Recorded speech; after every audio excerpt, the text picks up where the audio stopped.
नमस्कार, आप देख रहे हैं न्यूज 24। मैं हूं शीतल राजपूत।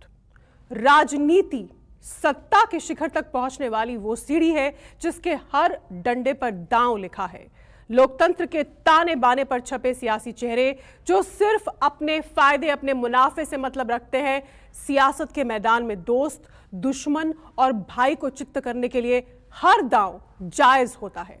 लिहाजा महाराष्ट्र में एक सेनापति के दो योद्धा अपने अपने मुनाफे की सियासी जंग लड़ रहे हैं। कोई हिंदुओं के साथ विरोध में है अजान के, तो कोई हिफाजत में खड़ा है संविधान के। देखिए ये खास रिपोर्ट।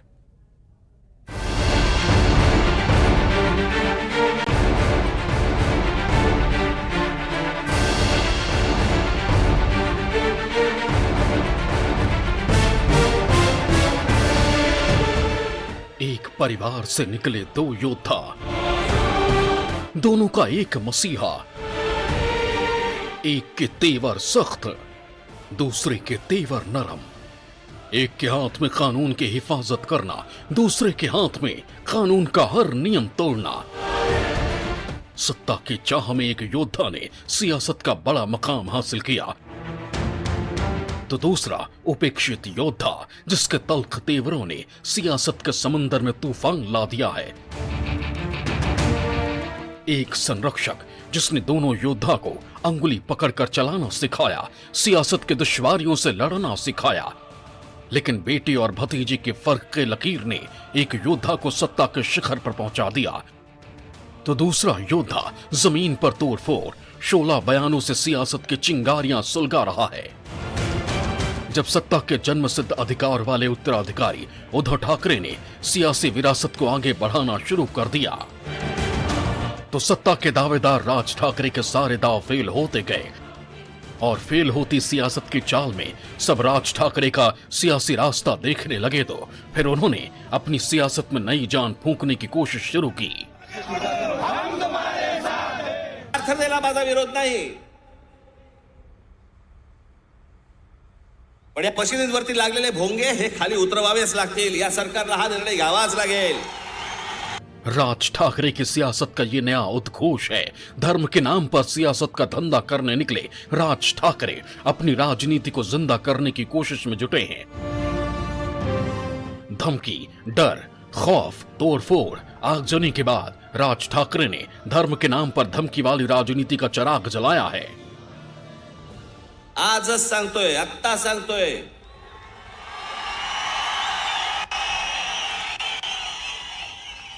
ज्या मशिनीच्या बाहेर हे भोंगे लागतील त्याच्या दुप्पट समोर स्पीकर लावायचे आणि हनुमान चालीसा लावायचा। तस्वीर साफ है, कहानी साफ है, सियासत के इस पटल का हर किरदार साफ है कि महाराष्ट्र में ठाकरे वर्सेस ठाकरे की जंग है। राज ठाकरे को करीब से जानने वाले लोग कहते हैं कि राज ठाकरे खुद की जिद के चलते ही सियासी ढलान पर हैं। अब उसी ढलान से ऊपर आने के लिए राज ठाकरे ने धर्म की राह से तैयारी की है। अपने सियासी उद्धार के लिए राज ठाकरे ने संतों के आंगन में आशीर्वाद का आसन किया है। धर्म के नाम पर हो रहे इस शांति पाठ से महाराष्ट्र में अशांति फैलाने की कामना की जा रही है, दुआ मांगी जा रही है। शांति के इस पाठ से राज ठाकरे की जुबान अशांति वाले बयान देने में कामयाब हो। आणि आज पुन्हा सांगतो तुम्हाला, माझ्या मराठीला जर नथ लावायचा प्रयत्न केला तर मी मराठी म्हणून अंगावर जाईल। अजान और हनुमान के शोर पर राज ठाकरे ने महाराष्ट्र में अपने सियासी लाउडस्पीकर की आवाज बुलंद कर दी। 100 डेसिमल पर गूंज रही राज ठाकरे की धमकियां कह रही हैं कि महाराष्ट्र में राज ठाकरे लाउडस्पीकर के अपने खामोश पड़ चुके समर्थकों को आवाज दे रहे हैं।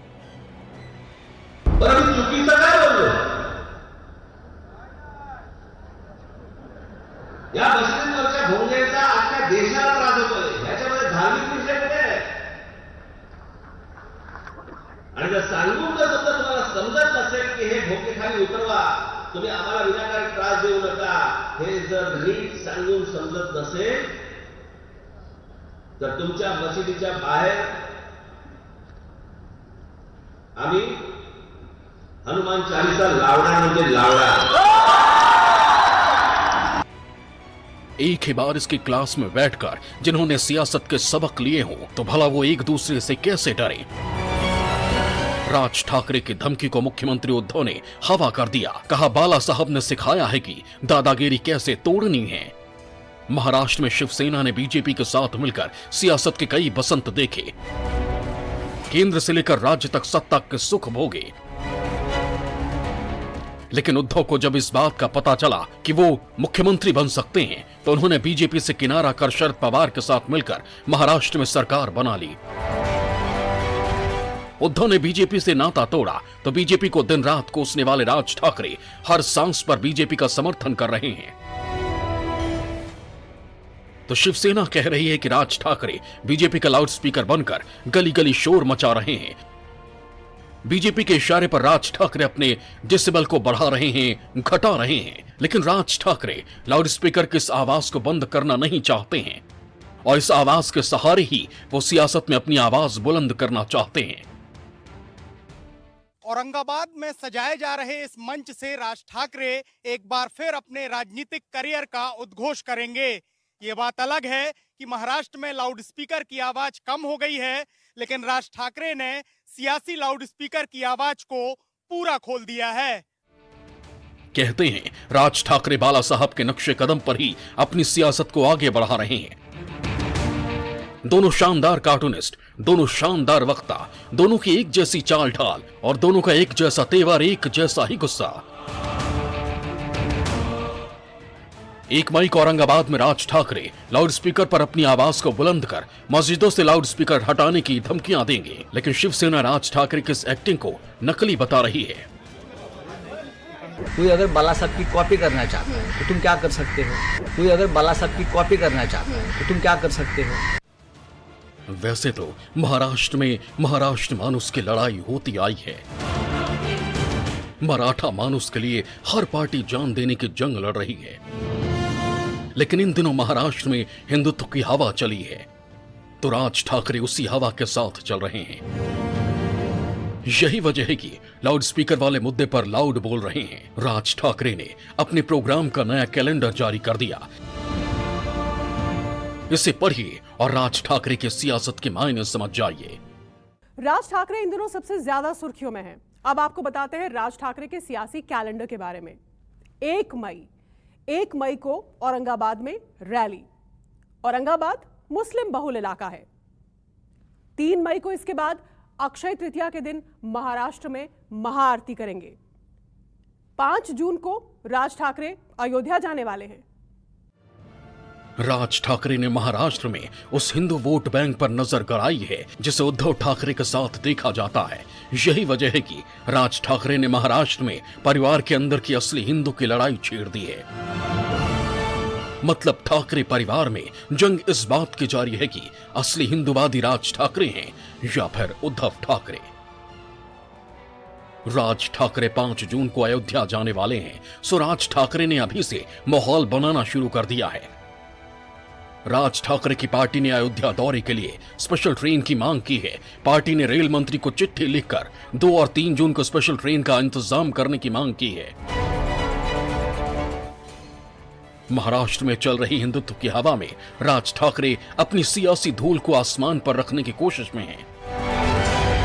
लेकिन कहते हैं कि सियासत में हर बाजी आपके हाथ लग जाए, ऐसा कतई नहीं होता। हर मुद्दे से खाली हो चुके राज ठाकरे अपने हाथों को धर्म की हल्दी से पीला कर सत्ता का सुख भोगने की राह तैयार कर रहे हैं। संकेत पाठक, औरंगाबाद न्यूज़ 24। बाला साहेब के वारिसों की पहली फहरिस्त में खड़े राज ठाकरे कब बाहर हो गए उन्हें पता ही नहीं चला। बाला साहब के एक फैसले ने ठाकरे परिवार की सियासत में तूफान ला दिया। बाला साहब ने शिवसेना की कमान जब उद्धव के हाथ में दी तो महाराष्ट्र की सियासत में मानो राज ठाकरे के हाथ कट गए। लेकिन राज ठाकरे सत्ता की चाह में अकेले ही निकल पड़े।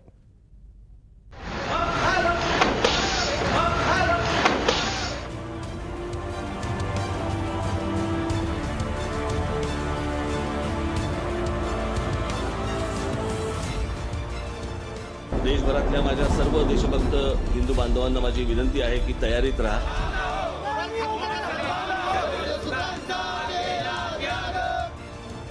राज ठाकरे, जिनकी सियासत का पहिया डर, खौफ, गुंडागर्दी, तोड़ फोड़ और आगजनी की तीलियों पर नाचता रहा है। लोगों से मारपीट, भेदभाव, गुंडागर्दी, इसी सियासत का नाम है राज ठाकरे। महाराष्ट्र में गुंडागर्दी का मतलब राज ठाकरे। राज ठाकरे जिसे चाहते हैं धमकी देते, जिसे चाहते हैं पीटते और जहां चाहते तोड़ फोड़ करते। वो कानून को अपनी कमर में खोस कर चलते हैं। बाला साहब ठाकरे के नक्शे कदम पर चलने वाले राज ठाकरे सियासत की सीढ़ियां बड़ी तेजी से चढ़ रहे थे। बाला साहब का मतलब राज ठाकरे हो गए थे और उद्धव ठाकरे किनारे लग गए थे। कहते हैं सियासत मुनाफे से मुरब्बत नहीं करती, अपने काम में सियासत रिश्तों की दुहाई नहीं देती। और यही वजह है कि बाला साहब ठाकरे ने अपने बेटे और भतीजे के बीच फर्क की इस लकीर के मायने को समझ लिया था। और इस फर्क के सामने आने के बाद से ही राज ठाकरे के सियासी सूरज की ताप कम होने लगी। एक वक्त था जब राज ठाकरे को बाला साहब का वारिस कहा जाता था। एक वक्त जब बाल ठाकरे की ताप पर राज ठाकरे ताल ठोकते थे। महाराष्ट्र में राज ठाकरे की एक आवाज पर शिव सैनिक हरकत में आ जाते थे। लेकिन राज ठाकरे की यह हनक बहुत जल्द ही फीकी पड़ने लगी और बाला साहब ठाकरे ने भतीजे के पैरों तले से सियासी जमीन खींचकर बेटे उद्धव को खड़ा कर दिया। कहते हैं सियासत किसी एक शर्त पर नहीं चलती है। सियासत में शर्त की जगह बेहद नाजुक होती है। कभी ये सियासी शर्त आपको सफलता के उच्च सीढ़ियों तक पहुंचा देती है, तो कभी यह सियासी शर्त आपको फर्श पर पहुंचाकर मट्टी पलीत कर देती है। महाराष्ट्र की सियासत में एंग्री यंग मैन की पहचान बनाने वाले राज ठाकरे बहुत जल्द ही सियासी ढलान से नीचे लुढ़क गए। कभी महाराष्ट्र की सियासत का चमकता सितारा कहे जाने वाले राज ठाकरे आज अपने वजूद की जंग लड़ रहे हैं। चाचा बाला साहब से अलग होकर राज ठाकरे ने अपनी पार्टी बनाई। तो राज ठाकरे ने परिवार से सियासी बगावत की, 2006 में बनाई अपनी पार्टी और पार्टी का नाम रखा महाराष्ट्र नवनिर्माण सेना। हिंसक प्रदर्शनों के तौर पर बनी महाराष्ट्र नवनिर्माण सेना की पहचान और पार्टी कार्यकर्ताओं ने कई जगह तोड़फोड़ की। 2006 में जब राज ठाकरे ने अपनी नई पार्टी मनसे बनाई तो सड़क पर राज ठाकरे बाला साहब के अंदाज में उतरे। बाला साहब के अंदाज वाली शैली में उतरे राज ठाकरे की धमकियों ने महाराष्ट्र में नफरत की आग लगा दी। अपनी पार्टी मनसे के 10वें स्थापना दिवस पर राज ठाकरे ने मुंबई में हिंदी भाषी लोगों के खिलाफ ऐसा जहर उगला जिसके बाद महाराष्ट्र में आग लग गई, तोड़ फोड़ शुरू हो गई। नवीन रिक्षा, नवीन परवाने मिळालेल्या रिक्षा, नवीन नंबर प्लेट असलेल्या रिक्षा या जर रस्त्यावरती आल्या, गिराईकांना बाहेर काढायचं, ड्रायव्हरला बाहेर काढायचं आणि जाळायच्या। राज ठाकरे अक्सर इस तरह के भड़काऊ बयान देकर टीवी की सुर्खियों पर छाए रहते। राज ठाकरे के एक भड़काऊ बयान के बाद टोल पर तोड़फोड़ की तस्वीरों ने महाराष्ट्र को खौफ के अंधेरे में खड़ा कर दिया था। महाराष्ट्रातल्या एकाही टोलवरती तुम्ही टोल भरायचा नाही।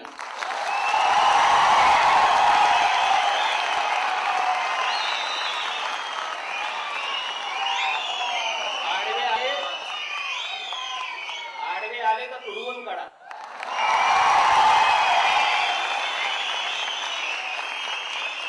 पण जोपर्यंत हा टोल कशासाठी वसूल होतो हे जोपर्यंत तुम्ही सांगत नाही तोपर्यंत कोणीही टोल भरायचा नाही। रस्त्यात गाड्या थांबू दे, ट्रॅफिक जाम होऊ दे, जे काय व्हायचं ते होऊ दे, त्याशिवाय हे सुधारणार नाही। मराठा सम्मान की राजनीति से राज ठाकरे को जब कोई फायदा नहीं मिला तो राज ठाकरे ने हिंदुत्व का ठेका लेकर अपनी सियासी पारी की नई शुरुआत की और सीआईए को लेकर भड़काऊ भाषण दिए। त्याच्यामुळे सीए मध्ये गैर काय? आता विषय एनआरसी, माझा देश म्हणजे काय धर्मशाळा वाटली का हो या लोकांना? गुंडागर्दी की इसी राजनीति के सहारे राज ठाकरे अपने सियासी वजूद को बचाने में जुटे हैं। राज ठाकरे ने ही मनसे को मनमानी का रास्ता दिखाया है कि जहां बात ना मानी जाए आग लगा दो, जहां बात ना सुनी जाए तोड़ फोड़ कर दो। और इसी तोड़ फोड़ का शोर मनसे के अस्तित्व को बचाए हुए है। लेकिन इन तस्वीरों को देखकर सियासी पंडित कहते हैं कि राज ठाकरे राजनीति के माहिर खिलाड़ी नहीं हैं। मुंबई में महानगर पालिका का चुनाव होने वाला है और इसको एक मिनी विधानसभा के तौर पर देखा जाता है। उनको ऐसा लगता है कि इस महाविकास आघाड़ी के साथ जाने के बाद शिवसेना का हिंदुत्व का एजेंडा कमजोर पड़ेगा। आप बार बार देखेंगे उनके भाषणों में सवाल उठ रहे हैं कि शिवसेना ने सरकार के लिए हिंदुत्व का मुद्दा छोड़ दिया। अलग पार्टी बनाने के बाद में राज ठाकरे ने आगजनी और तोड़फोड़ करके महाराष्ट्र में दबदबा बनाने की कोशिश करने लगे और 2009 में चाचा के सामने भतीजे ने सियासी मैदान में ताल ठोक कर संदेश दे दिया कि अब वो महाराष्ट्र की सियासत में अकेले चलेंगे। राज ठाकरे ने पहली बार 2009 में अपनी पार्टी को महाराष्ट्र के राजनीति में उतारा। 2009 विधानसभा चुनाव में मन से पूरी तैयारी के साथ उतरी। 2009 में पहली बार चुनाव में उतरी मन से विधानसभा चुनाव में उतरी राज ठाकरे की पार्टी 2088 में से 13 सीटों पर जीत का परचम लहराया। लेकिन 2014 आते आते राज ठाकरे की पार्टी जवान होने से पहले ही ढल गई। 2014 के विधानसभा चुनाव में मन से एक सीट के लिए तरसती दिखी और किसी तरह राज ठाकरे ने एक सीट जीतकर अपनी नाक बचाई तो लोकसभा के चुनाव में खाता भी नहीं खोल सकी। जबकि 2012 में बीएमसी चुनाव में मनसे ने 28 सीटों पर जीत हासिल की, जबकि 2017 में मनसे 7 सीटों पर सिमट गई। गोष्ट मला योग्य वाटली, तिकडे मी अभिनंदन देखील केलंय। मी माणूस घाणा नाहीये। ज्यावेळेला पाकिस्तान आपला तुमच्या काश्मीर बंद ज्यावेळेला 370 कलम हटवलं गेलं त्यावेळेला अभिनंदन देखील केलेलं आहे। सुप्रीम कोर्टाचा ज्यावेळेला निर्णय आला की राम मंदिर तिथे झालं पाहिजे म्हणून होणार म्हणून त्यावेळेला देखील मी प्रतिक्रिया दिली होती की आज बाळासाहेब असायला पाहिजे होते। बीजेपी के विचारधारा में खुद को बहाने वाले प्रधानमंत्री मोदी और मुख्यमंत्री योगी की तारीफ कर रहे हैं। बीजेपी के हर फैसले पर राज ठाकरे तारीफों के पुल बांध रहे हैं। राज ठाकरे के बदले बदले राग से सियासी पंडितों का कहना है कि मराठी सियासत से अब राज ठाकरे को फायदा नहीं मिल रहा है, इसलिए राज ठाकरे बीजेपी के साथ गठबंधन का रास्ता साफ कर रहे हैं। भारतीय जनता पार्टी यदि उनके साथ समझौता करती है तो उसको कोई लाभ नहीं होगा। एक एंगल ये जरूर है कि यदि मराठी और हिंदुत्व का शिवसेना का वोट बैंक यदि कुछ अपने साथ लाने में सफल होते हैं तो उसका लाभ भारतीय जनता पार्टी को हो सकता है। इसलिए मैं समझता हूं कि भारतीय जनता पार्टी के साथ कोई गठबंधन नहीं होगा, लेकिन राज ठाकरे को आगे कर भारतीय जनता पार्टी एक रणनीति के तहत शिवसेना को कमजोर करना चाहती है। महाराष्ट्र की सियासत में राज ठाकरे का मतलब उद्धव ठाकरे को कमजोर करना है। परिवार की सियासी लड़ाई अब सड़क पर आ गई है। उद्धव जहां सियासत के शिखर पर विराजमान है तो राज ठाकरे अपनी जमीन बनाने की तैयारी कर रहे हैं। ऐसे में राज ठाकरे महाराष्ट्र की सियासत में बीजेपी को मजबूत करने के लिए उससे हाथ मिलाने की तैयारी कर रहे हैं ताकि उद्धव ठाकरे को तख्त से उतारा जा सके। Bureau report, news 24। तो ठाकरे द वॉर बिगिंस। एक छोटा ब्रेक, देखते रहिए न्यूज़ 24।